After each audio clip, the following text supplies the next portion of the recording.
Olá, boa noite a todos que estão presentes, né, nessa nossa noite de encerramento. Eu quero estender as boas-vindas em nome do projeto NEMPS a todos que acompanharam, a todos que estão aqui para ver a palestra de hoje. Muito obrigada pela sua presença. Eu sou a Letícia, presidente do NEMPS, junto com o Cauê. Nós somos um projeto de extensão da Universidade Federal do Ceará, do curso de Medicina. Hoje nós vamos ter uma palestra do Dr. Pedro Melo. O Dr. Pedro Melo é médico, acupunturista, ele é pós-graduado em dor e especialista em neurociência aplicada pela UFPE. Gostaria de chamar aqui para a tela o Dr. Pedro Melo. Olá, boa noite. Estão Olá, conseguindo boa me ver, me noite. ouvir bem? Podemos sim. Tudo bem. Bom, primeiramente eu quero começar, logicamente, agradecendo, né, essa oportunidade de estar podendo conversar um pouco, né, sobre um tema que eu particularmente já venho tratando desde 2014 e faz parte da minha atividade de vida profissional diária. Então, para mim, sempre que existe uma oportunidade de estar conversando sobre o tema, dialogando, né, e passando o que eu posso trazer de acúmulo de conhecimento, né, de uma forma sintetizada, isso sempre é bom e gratificante, porque a ideia é de que cada vez mais pessoas, profissionais, de uma maneira geral, tomem conhecimento desse tema para que possa entender e a gente possa avançar e se beneficiar, né, desse tipo de tratamento. Esse tema de perspectiva e possibilidades da cannabis medicinal, ele é um tema onde ele traz, eu vou tentar trazer uma abordagem de maneira geral, né? Eu vou abrir aqui os slides, eu vou trazer uma abordagem de maneira geral para um conhecimento do que eu acho que é o básico que toda pessoa que a gente vai conversar sobre o tema deve saber, né? E eu sei que algumas coisas já foram ditas aqui, eu só vou estar pincelando e se for necessário aprofundar posteriormente, a gente vai estar conversando e debatendo um pouco mais sobre o que a gente vai estar discutindo, que é o tema da cannabis medicinal, né? Isso aqui é um pouco da minha trajetória. Eu, em 2000, fui estudar medicina em Cuba, voltando em 2006, né, e fazendo processo de revalidação, e posteriormente eu nasço de um projeto ELAN, Escola Latino-Americana de Medicina, e em 2006 eu volto ao Brasil, né, onde posteriormente eu fiz parte de uma brigada de internacional de missão, né, onde eu fui para o Haiti em 2010, a brigada Henry Reed, da qual faço parte até os dias de hoje, ainda que não esteja atuando. E, posteriormente, em 2014, eu vim a Recife para fazer a residência médica em acupuntura, aqui no Hospital das Clínicas da UFPE, onde ali também a gente recebe a formação de pós-graduação em dor, tratamento da dor. Em 2016, quando eu concluí essa residência, eu já comecei a neurociências aplicada à clínica. Não poderia ser melhor o título para mim, que estava justamente pegando o conhecimento para poder aplicar no meu dia a dia, né? E é isso que eu vou tentar compartilhar aqui com vocês. Então, eu coloco essa terceira foto aí, que é o quarto simpósio internacional do uso da cannabis medicinal, porque para mim foi um marco. Esse evento ele foi organizado pelo CEBRID, Centro Brasileiro de Informações sobre Drogas, e ele foi organizado também pela Unifesp, né? Então, eu posso considerar aí como um marco. A partir de maio, em junho, no mês seguinte, eu já tinha iniciado a minha trajetória como médico prescritor e acompanhante, né? Acompanhante não, de médico que acompanha o tratamento canábico, né, do paciente, e esse simpósio, ele foi muito importante, né? Ele, para mim, foi um divisor de águas. Aqui. Bom, como conflito de interesse, evidentemente que quando eu começo a minha trajetória em 2014, né, por uma questão de organização mesmo, eu senti a necessidade de estar me somando a associações de pacientes de cannabis medicinal, que é onde acontece o movimento completo para que os pacientes que têm critério de fazer uso da cannabis, eles possam ter o acesso ao que a gente chama de um tratamento otimizado, né? Aquele tratamento onde o paciente ele tem um acompanhamento necessariamente médico e preferencialmente interdisciplinar, devido aos diagnósticos, né, que a maioria chegam, e que eles possam também ter acesso a um tratamento otimizado que saiba como o medicamento dele, ou o remédio, foi produzido, né, se o cultivo seguiu as normas de boas práticas de produção e a produção dos derivados seguiu os procedimentos operacionais padrão, porque aí, dessa forma, ele melhorando com aquele tipo de extrato, que a maioria faz por uso por via oral, ele possa estar sabendo qual é a característica daquele extrato, e aí fica mais fácil da gente balizar o tratamento. Então, a partir disso, associações de pacientes de cannabis, a gente tem a Sativoteca, né, que se propõe a reunir, né, conhecimentos da cannabis de maneira geral, a Associação Acolher, né, que faço parte da Comissão de Pesquisa e Produção, né, o Instituto Jurema, que trabalha com terapia, né, com os psicodélicos. Eu acompanho pacientes que, por sua decisão própria, decidem, após informado, fazer o uso da terapia psicodélica, que é uma das grandes procuras depois do tratamento com a cannabis, e o Instituto Anandamida, que é um grupo de médicos farmacêuticos que eu me reuni para a gente poder tocar várias demandas, inclusive o acompanhamento de pacientes e também a preparação de cursos para médicos que querem começar a prescrever. Então, esses são meus conflitos de interesse, né? Lembrando que atualmente eu não ganho dinheiro com nenhum deles. Pode passar, por favor. Vamos falar então um pouco, né, de perspectiva, trajetória. Quando a gente fala da maconha medicinal, né, quando a maconha é a cannabis sativa, é a ganja, a dirige, o liambe, existem vários sinônimos, mas é entender que é a planta, né, que no nome botando que é a cannabis sativa L, né.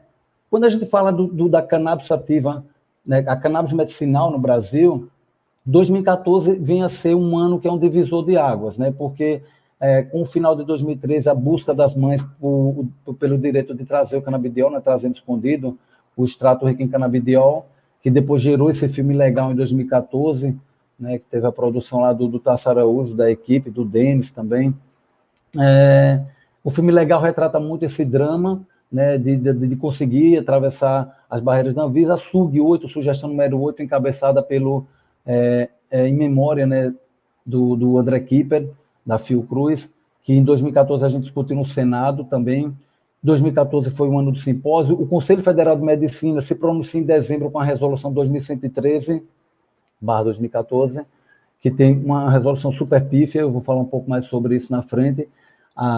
E 2014 termina sendo 2015 o direito à importação do canabidiol, e aí tudo começa a acontecer, as primeiras formações das associações de pacientes de cannabis. Então, a gente começa a ter alguns avanços, e desde lá para cá a gente tem acumulado alguns avanços, mas também a gente tem alguns retrocessos, né?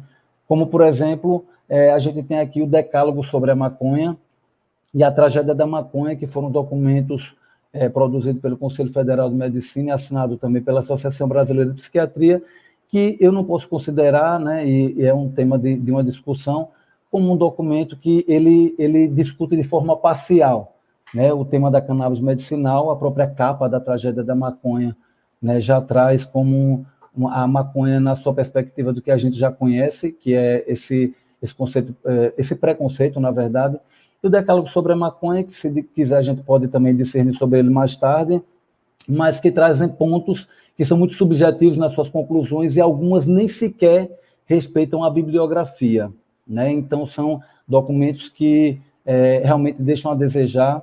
A gente vem tentando travar esse diálogo de maneira sadia e científica para poder avançar, mas isso a gente pode considerar como alguns retrocessos. E agora, mais recente, a gente tem a discussão de incluir, né, o canabidiol produzido pela Prata e Dona Dulce, né, no serviço do SUS, para o SUS poder pagar, né? É claro que essa proposta é uma proposta de tratar um pouco mais do que 1.000 pacientes num período de 5 anos, e o custo para o SUS vai ser de aproximadamente 400 milhões. Né? Então, assim, é algo que a gente tem que debater, sim, como profissional, como cidadão, porque, na verdade, isso daí, para a gente que paga, né, o Estado, fica complicado de pensar nessa perspectiva. E eu acho importante trazer isso, porque essa é a minha prática clínica, né? 400 milhões dá para plantar muita maconha no Brasil.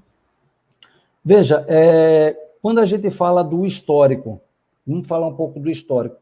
Eu não vou me deter muito sobre o histórico, mas é importante falar do histórico, porque às vezes surgem dúvidas, como, por exemplo, mas a talidomida na década de 60 foi liberada e causou problema, né, de malformação fetal. a gente não sabe a cannabis. Não, a cannabis ela já vem sendo utilizada na sua forma, inclusive, terapêutica, ou seja, ela é tão antiga quanto a própria medicina, já descrita 2.700 anos antes de Cristo, na primeira farmacopeia descrita na literatura universal do imperador Shennong, ou Shenun, né, 2.700 anos antes de Cristo. E aí eu faço essa brincadeira aqui para lembrar que se a gente não reconhecer a maconha como sendo medicinal, se a gente não reconhecer, a gente vai estar atrasado 2.700 anos antes de Cristo, porque nessa época já era reconhecida, né? Então, assim, se acreditar que a Terra é plana é um atraso, que o Aristóteles já comprovava o contrário em 330 anos antes de Cristo, não reconhecer que a maconha é medicinal, a gente atrasa muito mais do que isso. Então, é importante trazer que o histórico, eu não vou me deter falando sobre os povos que utilizaram a cannabis, né? A própria farmacopeia brasileira, em 1929, já trazia a cannabis como uma proposta terapêutica, mesmo depois da apresentação no segundo simpósio, na segunda Conferência Internacional do Ópio, onde o doutor Ulisses Pernambucano, representando o Brasil, acho que em 50 países, afirmou que a maconha era tão perigosa quanto a heroína, quer dizer, quanto o ópio, uma coisa assim absurda, né?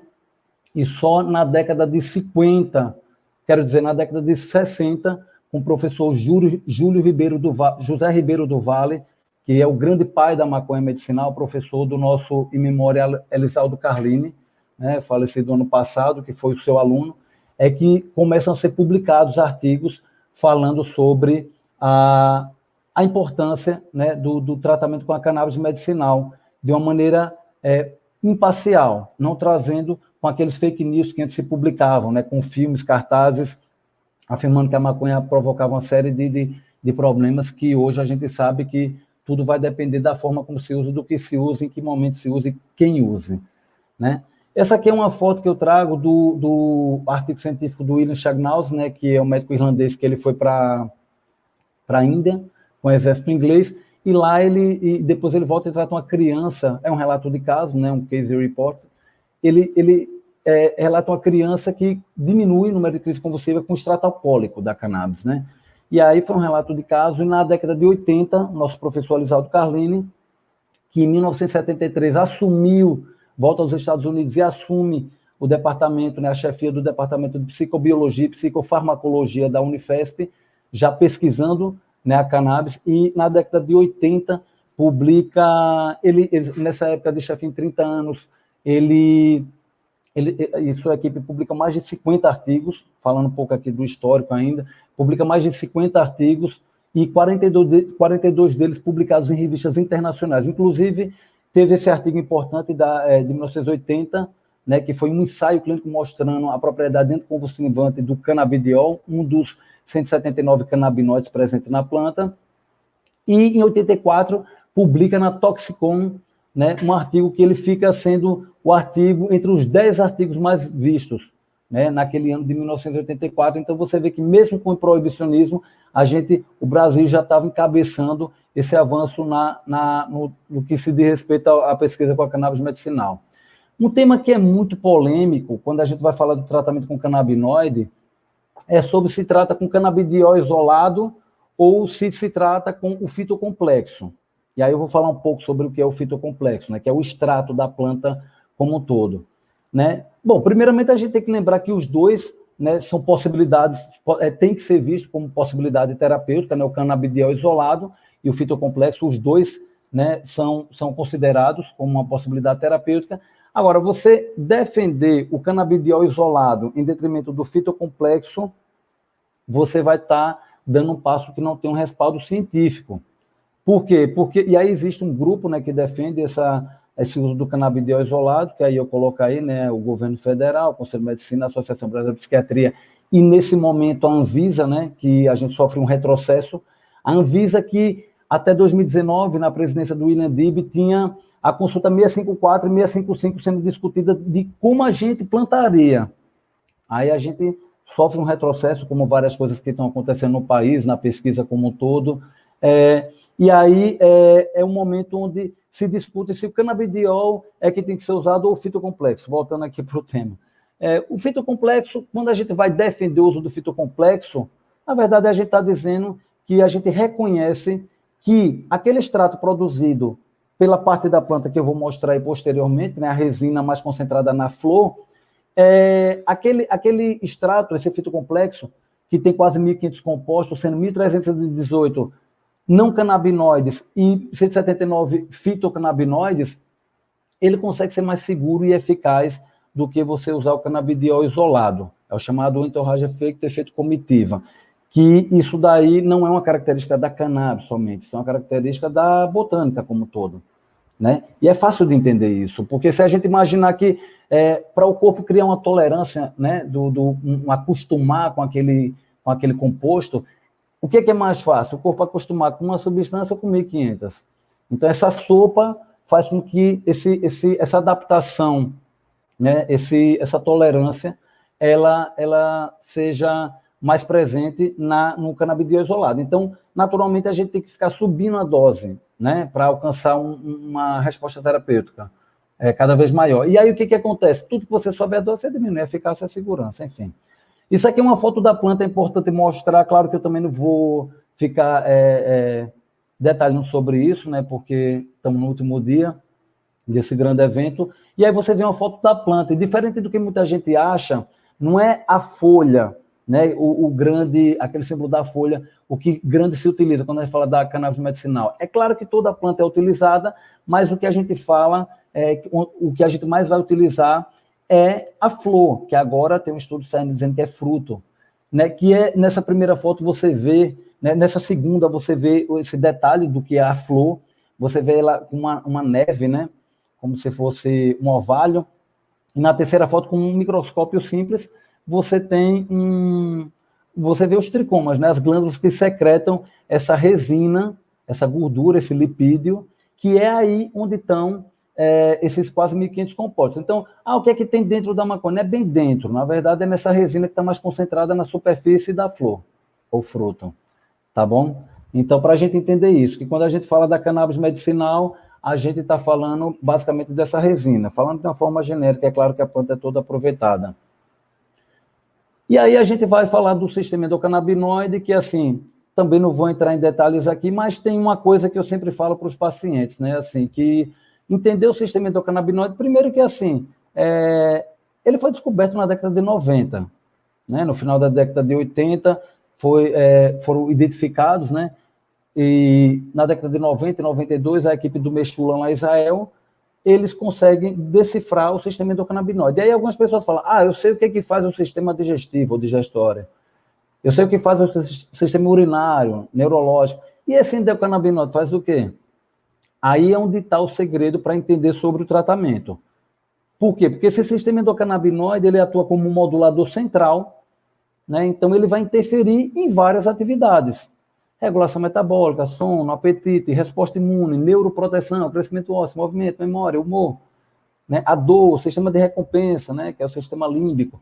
Então, assim, o que acontece? É entender que até então não se estudava esse sistema endocannabinoide, e aí uma primeira crítica construtiva que eu deixo para os próprios catedráticos, né, da área médica, é que a gente começa a se preocupar em ensinar o sistema endocannabinoide dentro das universidades. Isso já vai ser um grande passo, porque quando a gente entender o sistema endocannabinoide, vai entender que a planta é só um veículo, vai diminuir mais o preconceito.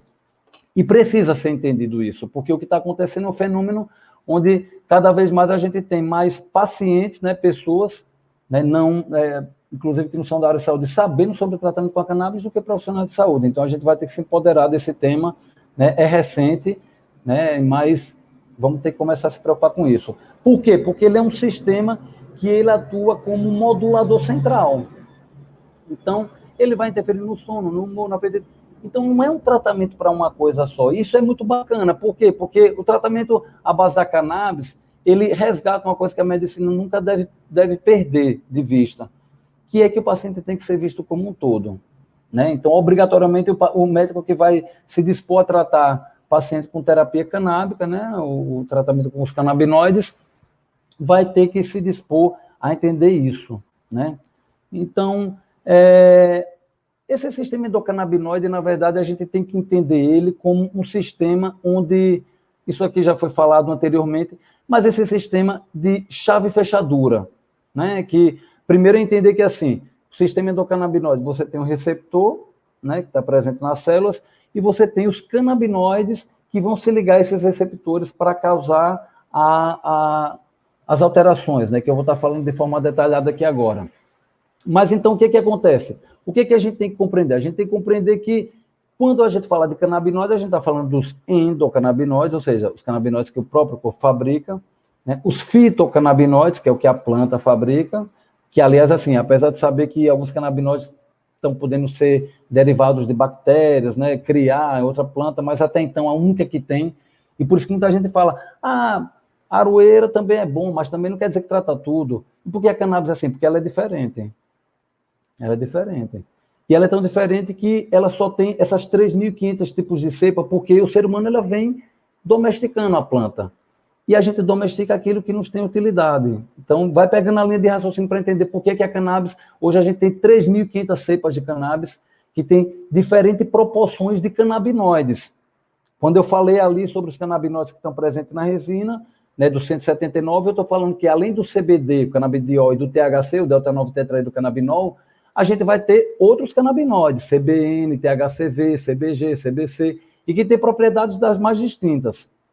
Né? Então, é entender que esses canabinoides que já foram estudados e viram que existem propriedades ansiolíticas, antipsicóticas, analgésicas, anti-inflamatórias, né? Isso já deixa de ser uma opinião, a gente já sabe da propriedade desses canabinoides, então a gente consegue entender, inclusive não só os canabinoides, os terpenoides também têm ação antiplasmoidal, tem ação anti-inflamatória e analgésica. Esse efeito comitiva também ele é explicado, porque várias substâncias vão se ligar a receptores diferentes. Né? A gente sabe que, por exemplo, na modulação da dor, você tem os vaniloides, TRPV1, e você tem os próprios receptores canabinoides, que são receptores, inclusive, que na neurociências, eles são receptores específicos. Eles agem de forma distinta. Eles têm características diferentes de outros neurotransmissores.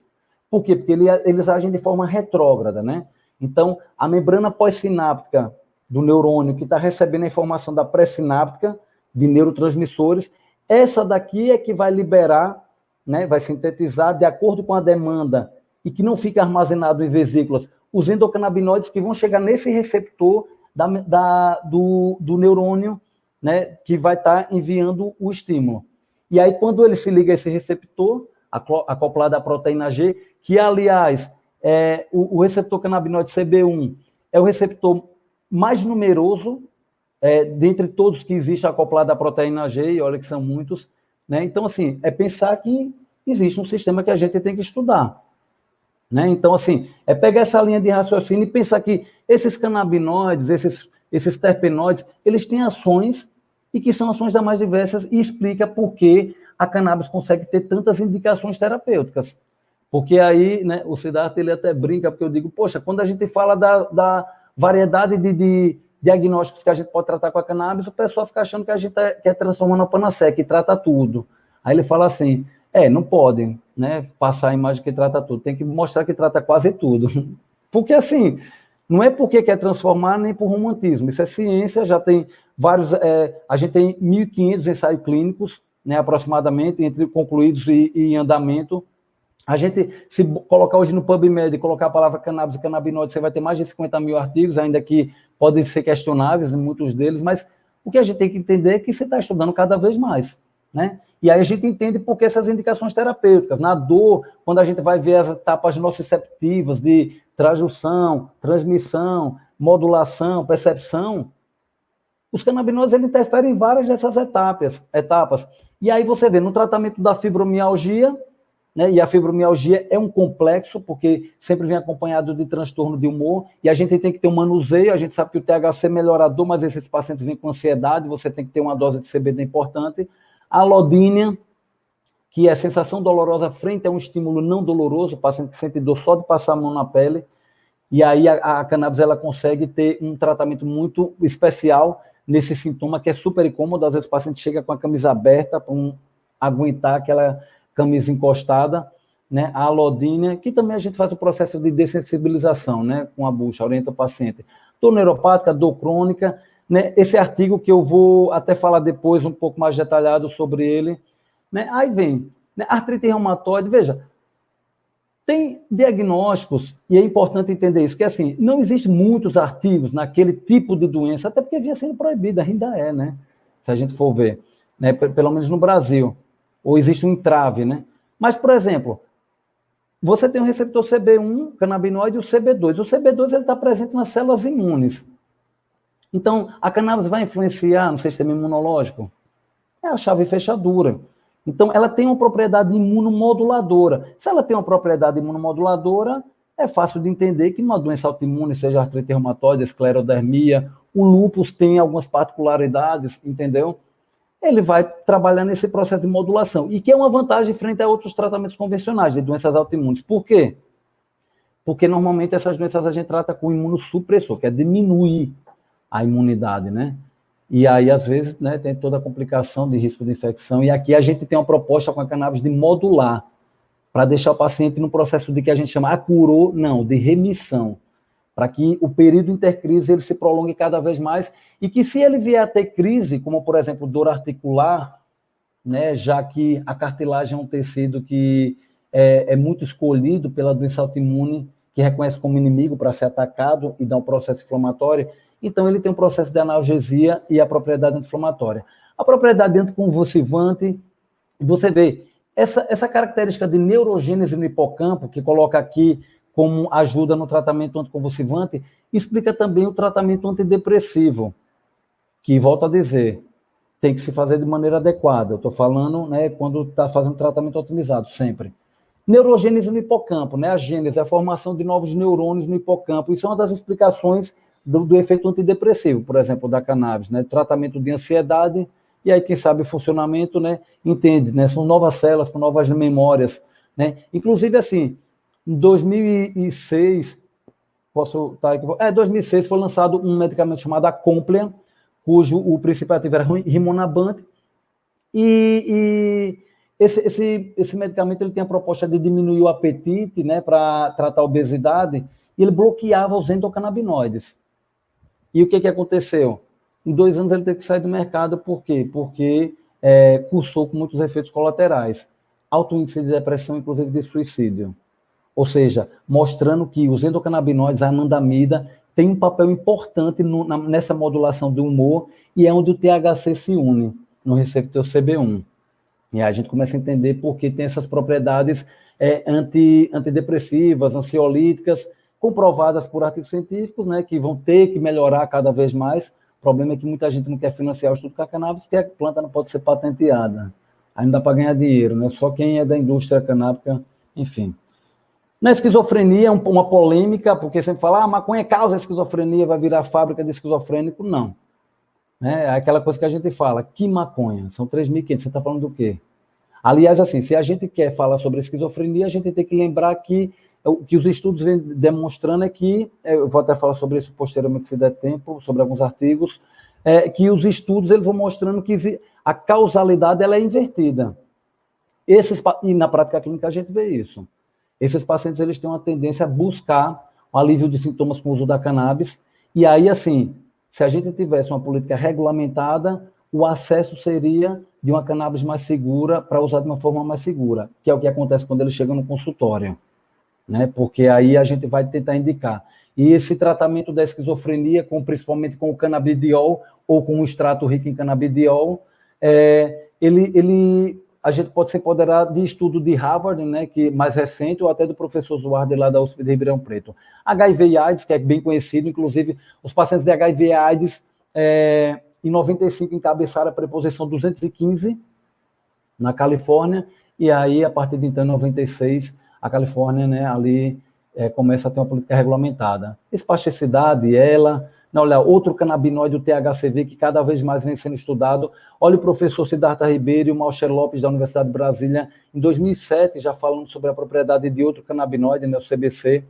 Eu não vou aqui me adentrar e também ficar com detalhes sobre essas fotos, mas a gente pode discutir posteriormente. Mas para entender que quando a gente vai tratar o câncer, existem 2 propostas de tratamento, assim, que o paciente ele vem buscando, na verdade. Uma é de melhorar os sintomas que são inerentes da própria condição do diagnóstico de base, né, oncológico, como também dos tratamentos propostos, rádio, quimioterapia. Ou seja, náusea, vômito, caquexia, né, perda de apetite, enfim, perda de peso, ansiedade existencial, né, que, aliás, os psicodélicos atuam muito melhor do que qualquer tratamento nisso, ansiedade existencial, que é diferente da ansiedade convencional, entre outros sintomas. Quando a gente vai tratar com a cannabis, a gente se propõe a tratar esses sintomas, fazendo uma boa anamnese, ou seja, construindo uma boa história clínica e vai conduzindo, né, o paciente no alívio desses sintomas. E alguns pacientes perguntam, a maconha cura câncer? A gente não está autorizado como pesquisador de afirmar a maconha cura câncer, porque a gente não tem os artigos, né, sólidos para isso. Quando eles surgirem, não vai ser nenhuma surpresa, porque as propriedades antineoplásicas, né, antitumorais, elas já são bem conhecidas, inclusive o mecanismo de ação, aceleramento da apoptose, que é a morte celular programada de células tumorais, preservando células sãs, diferente da quimioterapia convencional, como também a redução da angiogênese, que é a formação de novos vasos para irrigar tumores malignos, enfim.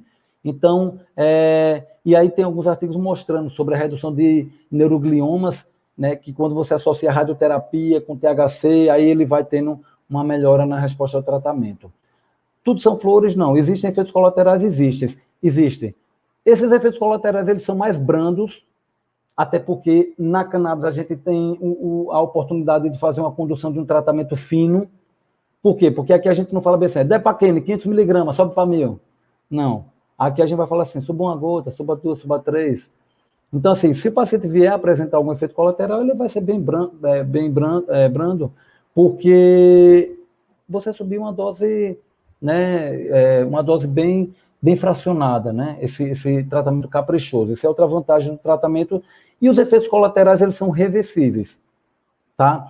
Lembrando também que efeitos colaterais, às vezes o que é efeito colateral para um é efeito desejado para outro, né? Boca seca pode ser um efeito colateral para qualquer pessoa que use de qualquer forma cannabis, mas para o paciente com esclerose lateral amiotrófica, que tem que fazer uso da atropina para diminuir a cialorreia, que é o babeio, isso aqui vai ser um efeito desejado. Isso acontece também com paciente com esclerose lateral amiotrófica, doença de Parkinson, entre outros diagnósticos. Espera aí, deixa eu voltar um pouco aqui. Bom, espera aí. Bom, aí o que eu estava falando sobre efeitos colaterais e cautela na prescrição. Deixa eu só ajeitar aqui. Cautela na prescrição. Por que cautela na prescrição? Porque muitas das indicações que outrora a gente viu como, como é que fala? Contraindicação, hoje a gente tem que pensar como cautela na prescrição. Né? Por quê? Porque tem que ter cautela. A gente sabe que pacientes jovens, né, crianças, feto, crianças, adolescentes que não têm uma indicação específica, não devem fazer uso da cannabis de nenhuma forma, do ponto de vista não moral, né, e muito menos deveria ser policial, mas do ponto de vista de neurociência. Por que mata neurônio? Não, porque justamente existe um processo de neurogênese, formação de neurônio que já é próprio dessa fase da vida e que você não deve acrescentar mais, porque inclusive isso pode exacerbar alguns sintomas negativos na adolescência, como a síndrome motivacional. Levando em conta que toda vez que a gente fala sobre o uso de qualquer substância, tem que levar em conta o que está usando, quem está usando e que contexto está usando. Substância é sujeito de situação, não é a maconha que causa isso. Uma faca pode ser usada para passar manteiga ou para, né, ferir alguém. Né? Então você tem aqui alguns efeitos colaterais: tontura, sonolência, sensação de fraqueza, fadiga. Tem que advertir sobre a bad trip, que é uma síndrome do pânico, né? E que a gente pode reverter isso com o uso do canabidiol, e cautelar na prescrição com isso, né? Com a gestação, ainda, né, a gestação é uma contraindicação, mas eu também não ficarei surpreso no momento que surgir a cannabis como uma cautela na prescrição. Não existem outros medicamentos que a gente bota lá com categorias de prescrição, a cannabis vai entrar ali, só uma questão de avanço, porque tem quadros que é melhor você deixar o paciente compensado do que descompensado, né? A gente sabe disso, e aí a cannabis surge sim como uma possibilidade, mas tem que ter cautela. Paciente com fatores de predisposição para psicose, evitar doses altas de THC, né?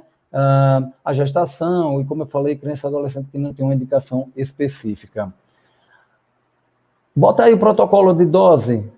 Então, deixa eu falar, o protocolo de dose, essa foto é uma foto do Handbook, que é um livro de cabeceira, né? Um livro até bom, eu tenho ele aqui, né, que é esse daqui, e ele... Eita, já é puxando outro. Esse daqui, e ele, na verdade, ele traz esse gráfico que mostra o que a gente vê na prática clínica, né? Que é que os canabinoides, eles, como cada um tem um sistema endocannabinoide, inclusive existem diagnósticos que a gente já vai percebendo, né? Como síndrome X, né? O próprio Parkinson, que tem um comprometimento do sistema endocannabinoide, que pacientes vão responder melhor do que outros, porque cada pessoa tem um sistema endocannabinoide. E aqui resgata mais uma coisa que nunca deve ser perdido de vista da medicina também, o tratamento canábico, que o tratamento ele é individualizado. Não existe uma receita de bolo. E digo mais, a prática clínica ela é muito diferente daquilo que normalmente a gente tem nos artigos científicos. Porque às vezes o cara fala, vou me atualizar, mas na prática clínica não é aquilo, né? Porque termina fugindo um pouco da realidade. Então esse handbook mostra isso, que a dose ela é muito variável, dependendo de pessoa para pessoa. Bom, e aí o que acontece, né? Existe alguns artigos, né, que vão falar sobre o tratamento da cannabis.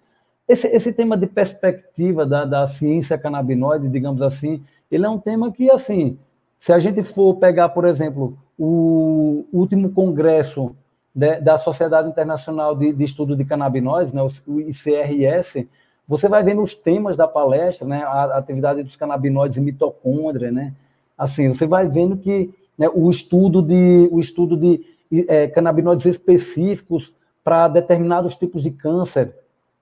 Ou seja, os caras já estão em outro patamar, né? Aqui a gente ainda tem como primeiro ponto do decálogo da maconha de que não existe maconha medicinal. Então, o que a gente tem aí é algo que, na verdade, foge, né, do que é a realidade do que está sendo experimentado no mundo. E o que acontece é que a gente vai perdendo tempo com isso, vai enfrentando mais desafios, né?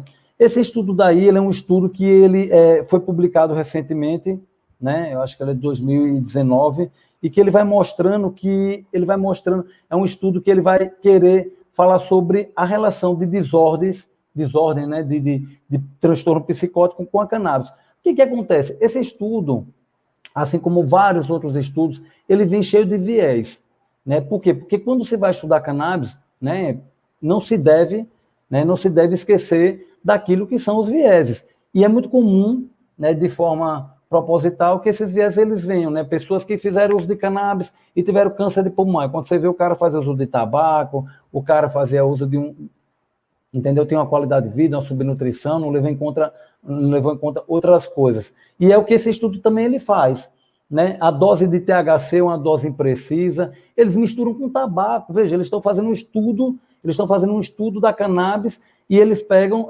usuários, né, adolescentes da Europa, que lá é muito comum usar com tabaco, e que inclusive tem estudos posteriores que eles mostram o aumento da incidência de transtorno psicótico com o uso do tabaco. Então, são estudos que eles não levam em conta o fator social, né? Esquece disso que eu falei, da substância sujeito de situação, né? Esquece de vários viés, como, por exemplo, a gente sabe que a esquizofrenia ou qualquer outro diagnóstico psicótico, ele pode ser, ele pode ser desencadeado com o estresse, né? Seja um estresse, por exemplo, de um divórcio, seja um estresse de uma mudança de cidade, seja um estresse por uma síndrome do pânico desencadeada por uma cannabis que foi utilizada, né, de maneira inadequada, por uma pessoa que tem um fator de predisposição e de uma forma inadequada, em um ambiente inadequado. Então, a cannabis pode desencadear a psicose, tem que ter cuidado? Tem. Mas se a gente tiver uma política regulamentada, a gente muda isso. Então, esse estudo ele é um estudo que ele não pode ser considerado, né, com estudo com rigor científico, levando em conta que ele tem uma série de vieses. Só um minutinho.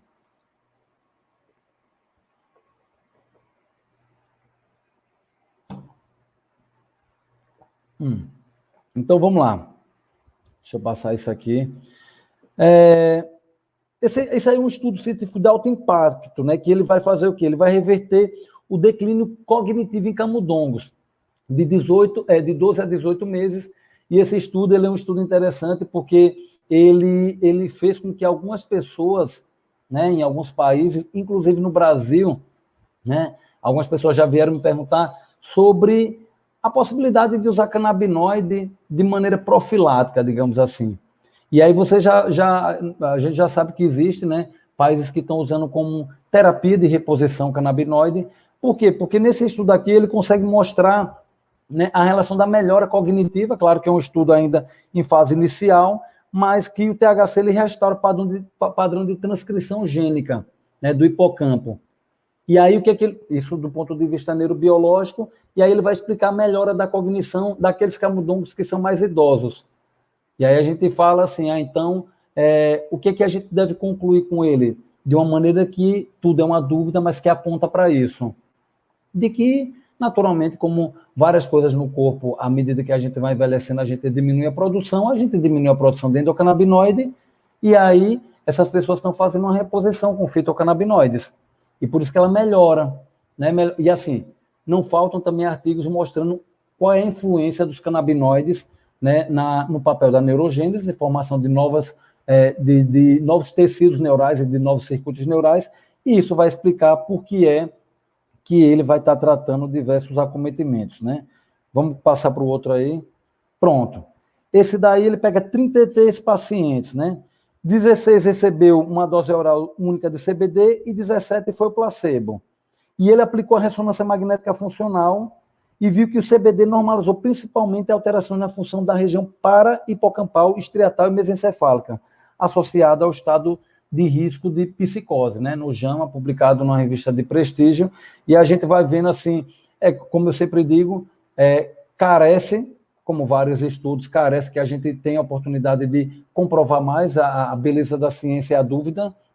Então, o que a gente está mostrando aqui não é uma certeza, o que a gente está mostrando é que existem possibilidades terapêuticas e que cada vez mais a gente deve estar se empoderando sobre esse tema, né? Pode passar para o próximo, paciente. Pronto, esses foram pacientes que foram submetidos a 3 meses de tratamento, né? E o que eles perceberam? A melhora da cognição nas funções executivas, padrão de ativação cerebral, tornar-se mais semelhante, mostrando que esses pacientes, né, que são pacientes que foram submetidos à ressonância magnética funcional e teste psicológico, né, esse estudo vai mostrar a possibilidade da cannabis, que já é o que vai acontecer na prática clínica, de ser uma porta de saída para medicamentos alopáticos. Essas drogas de tarja preta, que inclusive a gente sabe que em pacientes idosos pode aumentar risco de queda, acelerar o processo de demência, e se a gente tiver uma opção terapêutica, a gente pode superar tudo isso. Uma pesquisa feita com 2.032 pacientes, o impacto do uso do consumo de medicamentos proscritos. O que eles viram aqui? Ó? Uma média de 1,5 grama, né, de cannabis diária. Esses pacientes, 70%, né, 69,1%, melhoraram, né, eles conseguiram se livrar, né, a substituir os medicamentos prescritos. 44,5% se livraram do álcool, do tabaco 31%, de substâncias ilícitas 26% e de opioide 21%. Lembrando que há lugares nos Estados Unidos que tem o tratamento com opioide, ele é tratamento que, quando o canabinoide ele foi inserido, né, porque regulamentou na política, diminuiu, né, substancialmente dezenas de milhares de pacientes, acho que foi em 2017, 50 mil pacientes deixaram de morrer por overdose de opioide devido à associação com os canabinoides, que do ponto de vista neurobiológico a gente sabe que tem um efeito sinérgico, né?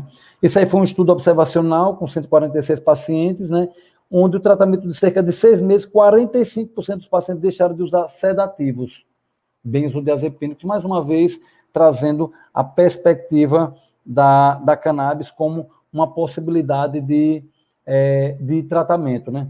Essa meta-análise aí, que eles vão ver transtornos mentais, foram 89 estudos, eles vão ver a depressão, ansiedade, TEPT, déficit de atenção e hiperatividade, síndrome de Tourette, transtornos psicóticos, né? Não foram incluídos aí transtornos neurocognitivos, né? E aí eles vão mostrar, né, que apesar de a gente ter essa cautela, né, com alguns transtornos psicóticos, a cannabis ela pode ser vista como uma possibilidade terapêutica, principalmente, como eu falei, naqueles produtos que sejam ricos no canabidiol, nesse caso específico, e no transtorno de humor, de ansiedade e depressão, vários pacientes melhoram, né, com o tratamento da cannabis, levando em conta vários aspectos que já foram mencionados anteriormente. Nesse artigo aí, eu já mencionei ele em outras atividades, eu vou passar já rapidamente, ele foi publicado na Neurology em 2018, e o que é que ele faz? Ele Ele pega 15 pacientes, faz um estudo duplo cego, randomizado, né, ensaio clínico. Eles submeteram o grupo controle, né, você tem o placebo, que é como se fosse um remédio de farinha, né, para quem não conhece o termo, mas você tem o placebo e 0,2 miligramas de THC. Antes de aplicar isso, eles fizeram avaliações cardiovasculares, testes clínicos para dor, escala visual analógica, e também submeteram a ressonância magnética funcional. Aí dividiram o grupo, que usou e que não usou, deram essa dose, né, ao placebo não deram, e depois de 2 horas voltam a fazer a ressonância magnética funcional, e uma semana depois eles fazem o chamado crossover, né, que cruza o grupo que usou e o grupo que não usou. Esse estudo é bem bacana, porque o que é que ele vai mostrar? Ele vai mostrar que, do ponto de vista clínico, né, pela avaliação clínica, os pacientes melhoram substancialmente, e é importante entender isso, porque a dor ela vai para além de uma explicação de uma lesão tecidual, ela é uma percepção, né, a dor neuropática principalmente, leia-se a dor em membro fantasma, que o paciente não tem membro, sente aquela dor ali. Então, você tem o que é que eles perceberam nesse estudo? Eles perceberam que, além da melhora clínica sem grandes alterações importantes cardiovasculares, os pacientes também mostraram uma diminuição na ressonância magnética funcional da hiperexcitabilidade de áreas do cérebro que são responsáveis pela percepção da dor, né, devido à lesão tecidual, como também a própria percepção subjetiva, que foi o córtex cingulado anterior e o córtex parafrontal dorsolateral. Então, isso daí é o que esse estudo ele demonstra, e ele é um estudo feito com muito rigor, e ele é interessante porque ele vai demonstrar, por avaliação qualitativa, que é a avaliação clínica, e por avaliação quantitativa, pela ressonância magnética funcional, porque que a gente pode apostar na cannabis como uma possibilidade terapêutica no tratamento da analgesia e da dor. Eu vou parando por aqui, deixo à disposição aqui para a gente continuar debatendo sempre, sobre o tema, e, mais uma vez, já agradecendo essa oportunidade de estar conseguindo conversar com um número maior de pessoas para a gente avançar nesse tema. Obrigado.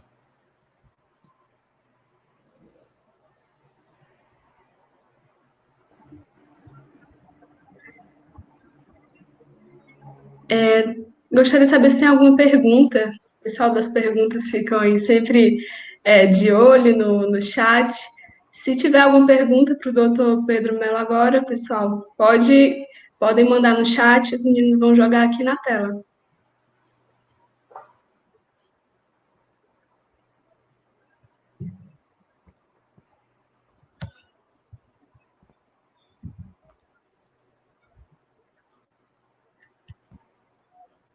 Estou vendo aqui o chat. Então, enquanto o pessoal pensa, né, alguma coisa, muito bom, é verdade. Gostaria de agradecer, né, primeiramente a presença, a disponibilidade do Dr. Pedro Mello por essa excelente discussão, né? E agradecer a presença de todos, como eu já falei no início, e eu reitero agora, né? O engajamento de vocês que nos assistiram durante essas 2 semanas foi incrível e nos permitiu compartilhar e discutir ainda mais conhecimentos sobre esse assunto.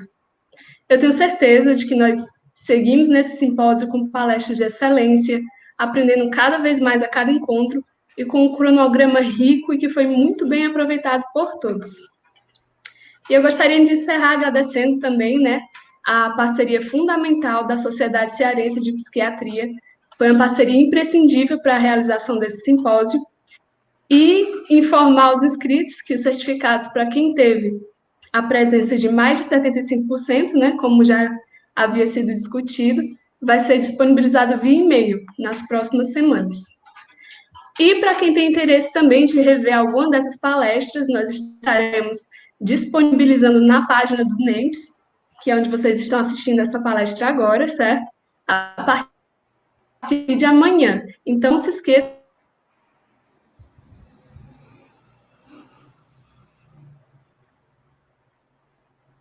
também de seguir o canal e, aproveitando a oportunidade, né, te convido também a...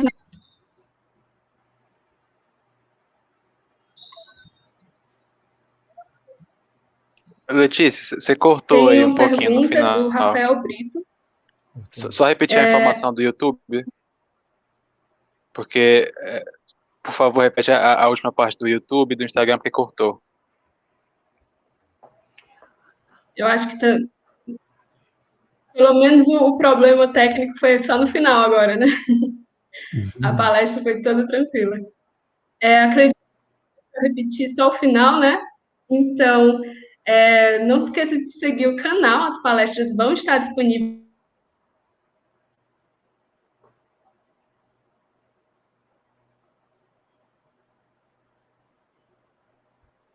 Parece que travou de novo, eu vou ficar aqui. Doutor Pedro, aqui essa pergunta do Jonatas. Você sabe alguma indicação de cannabis, seja CBD ou THC, para uso de rinite? Então, não vou dando continuidade enquanto ela não entra, né? Pronto, pode responder a pergunta aqui. Tudo bem. Então, vamos lá. Quando a gente vai para as indicações terapêuticas da cannabis, para surpresa de muitos, né, porque a gente sempre associa a cannabis à fumada, mas uma das primeiras indicações da cannabis, e isso seguiu até o tempo de ser proibido, são para doenças respiratórias, tanto da via aérea superior como da via aérea inferior. E aí lê-se, né, desde o que é a parte de rinocinusite, né, na parte superior, ou de bronquite e asma, né, até passando por bronquite e asma. Porque os canabinoides eles têm um papel importante nesse processo de modulação, né, imunológico. A gente tem que lembrar que, por exemplo, esses são processos crônicos, são processos que envolvem a imunidade. Tem que lembrar também a esse paciente o papel importante, como tudo, né, como todo tratamento, mas assim, de maneira especial para esse tipo de diagnóstico, né, a questão da alimentação, né, você vê os derivados do laticínios, eles têm um papel fundamental em piorar, né, a condição do paciente com infecção de via aérea superior, processo inflamatório, assim como também, né, a exposição, né, a exposição. Então, esses cuidados, de maneira geral, ele é muito importante. A própria homeopatia, né, que muitos desacreditam, mas na prática a gente consegue ver que muitos melhoram dessa infecção de via aérea superior. Os canabinoides, né, quando você faz uso, por exemplo, inalatório de maneira adequada, né, você está tanto levando o canabinoide para a corrente sanguínea por troca gasosa, né, alcançando o sistema nervoso central e alcançando toda a parte sistêmica, como você também está fazendo o uso direto, né? Claro que quando eu falo da via inalatória, se a gente vai falar da forma adequada, eu estou falando da forma vaporizada, né? E de preferência até esfriada, ou no spray, que seja preparado de maneira adequada, né? Uma substância aquosa e não oleosa, e não fumada, né? Porque fumada, evidentemente, que você tem a queima, a combustão da matéria vegetal e aí você vai estar prejudicando. Mas sim, existe indicação nesse processo de modulação inflamatória, vai explicar, né, do papel da imunidade, vai explicar por que os canabinoides atuam de maneira como pano de fundo, como também o tratamento sintomático como tal mesmo. Essa pergunta eu acho que não tinha sido respondida ainda durante o simpósio, agora foi respondida, perfeito. Aqui pergunta do Murilo se o uso recreativo pode ser considerado perigoso de alguma forma. Primeiro é o seguinte, primeiro que a gente tem que lembrar que o conceito do uso recreativo, ele na verdade a gente tem que entender ele como uso inadequado de alguma razão. Aí você fala, do que você está falando? Não, o que eu estou falando é o seguinte, por exemplo, eu já trouxe esse palestra também, né, que eu falo assim, eu tenho um vizinho que ele faz uso recreativo, como? Ele fuma para dormir. Aí eu digo, e que horas é o recreio? Então, o que a gente percebe aí? Na verdade, é uma pessoa que faz um uso terapêutico, só que ele não está fazendo uso de maneira otimizada. Qual é a maneira otimizada? Com acompanhamento e usando a substância adequada para aquele momento adequado. Entendeu? Então, assim, essa pessoa que faz uso recreativo pode ser considerada perigoso? Na verdade, assim, você não usar nada, né, o recreio já é perigoso, né? Viver já é perigoso. Mas, assim, o que a gente tem aqui potencializado é porque a gente não está equilibrado os 3 S's. A substância, o sujeito e a situação. Então, assim, quem está usando, que maconha está usando, em que contexto está usando. Então, se não levar em conta isso, pode ser recreio, pode ser terapêutico. Aí você aumenta o risco de efeitos indesejados. Perfeito. Tem mais uma pergunta aqui. Rafael forma inalada vaporizada é eficiente no tratamento de Tourette? Então, o que acontece? Veja, quando a gente fala da forma que ele é a via de administração, mais do que o diagnóstico, a gente tem que levar em conta qual é a proposta que a gente quer do ponto de vista de biodisponibilidade e do ponto de vista de tempo de vida média da substância. Ou seja, a gente até brinca com isso. O cara fala assim, eu uso óleo de maconha, mas não sou maconheiro não. Pera aí, pô. Não, você é assim. Pode não gostar do nome, porque é pejorativo e tal, mas você é um usuário de maconha, só que na forma de via oral.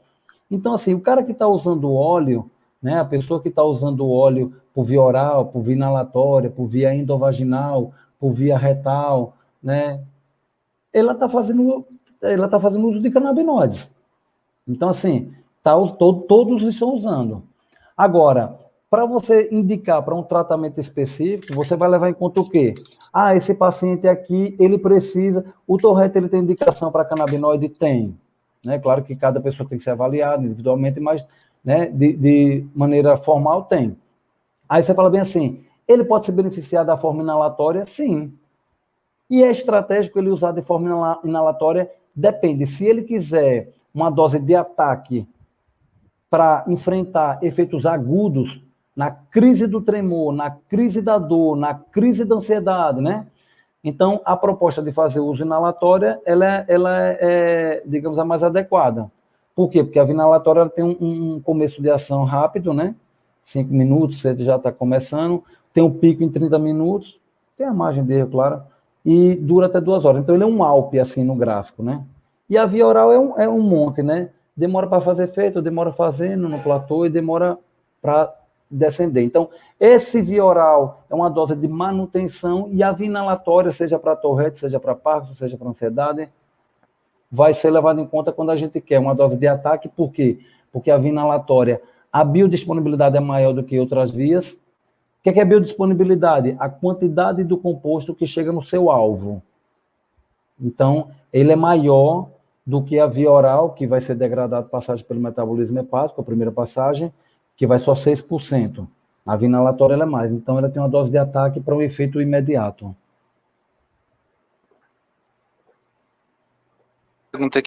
Uma pergunta do Fábio sobre o uso na fibromialgia e na dor. Né? A gente teve uma palestra do Dr. Mário Araújo, lá de Belém, sobre dor. Mas se o senhor quiser comentar também, vai ficar disponível, viu, Fábio? A partir de amanhã, tudo no YouTube. Mas se o Dr. Pedro Melo quiser responder também, à vontade. Tudo bem. Não, aqui eu acho que segue a mesma lógica, né? Existe evidência, porque, assim, existem países que permitem, né, o uso fumado. Inclusive, em Israel tem hospitais, né, com área para fumantes, né, paciente oncológico e tal. É claro que, volto a dizer, né, do ponto de vista terapêutico, a fumada não vai ser a via de primeira linha indicada, porque você, naturalmente, vai ter um prejuízo do trato respiratório pela combustão, né, e todos os danos que provoca ali, locais. Mas a gente tem que reconhecer que entre fazer uso fumado e não fumar e não fazer uso de maneira alguma, né, alguns pacientes, dependendo, vão ter pacientes que vão se beneficiar, levando em conta o risco-benefício, fazer uso fumado. Então, tem artigos que vão mostrar uma melhora, não só da fibromialgia, né, como como eu falei, né, de Parkinson, de outras doenças, e essa opção pela via inalatória, se puder substituir da fumada para via para vaporizada, ela é de preferência porque você também consegue dosar melhor. A via fumada, ela tem uma biodisponibilidade maior, entendeu? Então é mais fácil você errar a dose. Me passei da dose. Sim, você passou. Então, assim, é de bom tom que pense na forma vaporizada, mas que na hora que estiver na crise da dor, da fibromialgia, olha aqui, na crise da ansiedade, na crise da insônia, né? Ele pode ser visto como uma opção terapêutica assim. Tem mais uma pergunta aqui do Veldes, eu acho que é assim que se fala. Weldes. Queria saber sobre os estudos relacionados à diminuição da infecção de Covid-19 com tratamento à base de cannabis. Então, eu acho que foi em maio, sei lá, no primeiro semestre ainda do ano passado, quando começaram a sair os primeiros estudos, né, eu fiz uma live sobre Covid e cannabis, e de lá para cá outros já foram publicados. Você vê que Israel né? O mais importante para a gente entender de maneira geral do tratamento da cannabis pelo COVID, para tratar o COVID, é que é o seguinte: primeiro que em Israel eles separaram dessas mais de 3.500 cepas que existem, né, que já estão catalogadas, eles estudam aproximadamente 800 cepas, separaram 200, depois 13 nesse primeiro estudo, depois eles começaram a estudar novas cepas, e aí quando eu falo de cepa, lembrando aquilo que eu falei, né? Do mesmo jeito que você tem manga rosa, manga espada, manga coco, você tem cannabis sativa, que é skunk, a manga rosa do sertão, cabeça de negro daqui do sertão, rabo de raposa daqui do sertão, você tem white widow, enfim. E elas têm diferenças de proporção de compostos, e é isso que vai dar a característica de ela dar o efeito determinado, né? Então, eles estudam 800 cepas e estava sendo demonstrado, né, o efeito que já era esperado dos canabinoides imunomodulando, mais uma vez, porque assim, por mais que a gente condicione COVID a doença respiratória, a gente viu que cada vez mais assim vem comprometendo outros aparatos, né? E ela é uma doença sistêmica que tem mais a ver, antes de ser respiratória, que chega ali primeiro pela via de transmissão e porque ela tem muitos receptores BRA, né? E ECA, o receptores ECA, mas que, na verdade, o que acontece ali é uma tempestade de citocinas, né? Então, é mais um componente imunológico, e aí fica fácil de entender que a cannabis, né, tem uma propriedade imunomoduladora e consegue conter esse processo inflamatório que é o grande vilão de base da doença do COVID, né? Pronto, acredito que eu caí aqui, né, no final, mas eu estou vendo aqui que tem... já foram todas as perguntas, né? Agradecer mais uma vez a presença do Dr. Pedro, agradecer a presença de todos que estão aqui, e uma ótima noite, uma ótima semana, e nos encontramos aí pelo Instagram em novas oportunidades, novos eventos, né? Não esqueça de seguir a gente lá no @nems.ufc. Obrigada, doutor. Obrigado pelas mensagens aqui que eu estou acompanhando. Para mim é um prazer, né? E vocês aí, futuros colegas, né, da neurociências, a gente vai se encontrar várias vezes. Eu me coloco à disposição, quem quiser pode estar visitando lá as páginas também, né, que ali a gente vai estar orientando sobre consultas, inclusive em associações particulares, sobre informações e tudo que a gente puder estar ajudando. Obrigado a vocês. Boa noite. Boa noite a todos.